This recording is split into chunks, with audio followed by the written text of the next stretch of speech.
Et maintenant, direction l'Afrique du Sud, où un drame se déroule le long de la côte occidentale. Cela concerne les grands requins blancs qui sont une espèce protégée. Les moniteurs de plongée en cage avec des requins à Gans Bay ont duré des années accompagnés des touristes admirés et plongés avec ces créatures des mers. Toutefois, cette activité autrefois florissante a complètement été paralysée par la disparition des requins au cours des dernières semaines. Le grand requin blanc est l'un des plus grands prédateurs des océans par sa taille et la redoutable réputation dont il jouit l'a rendu célèbre parmi les touristes, qui sont prêts à payer le prix fort pour pouvoir plonger avec ces prédateurs. Gans Bay est le cœur de l'industrie de la plongée en cage. Mais les affaires ont été suspendues après qu'une population entière de requins ait disparu en quelques semaines, causant l'arrêt des activités. Certains experts sur les requins pensent qu'un phénomène météorologique bien compris en Afrique du Sud explique leur disparition et le problème pourrait s'avérer plus grave que prévu. La disparition des requins aurait pu être causée par différents et multiples facteurs.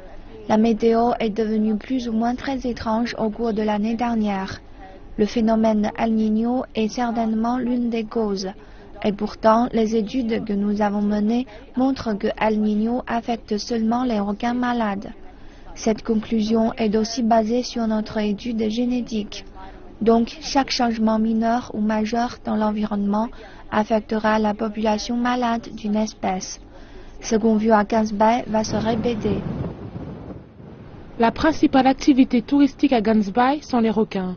Pratiquement tous les commerces sont d'une manière ou d'une autre en relation avec l'industrie. Michael Rudzen gère une entreprise de plongée en cage et a passé 27 ans à étudier et observer les requins. Il pense que leur disparition pourrait avoir de graves conséquences sur l'économie de la ville entière. Si nous ne trouvons pas de solution à la disparition des requins, ces entreprises vont devoir fermer.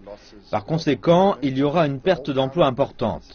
De plus, toute la ville dépend des revenus générés par cette activité. Toutes les auberges, les fournisseurs de denrées alimentaires ainsi que les restaurants vont souffrir.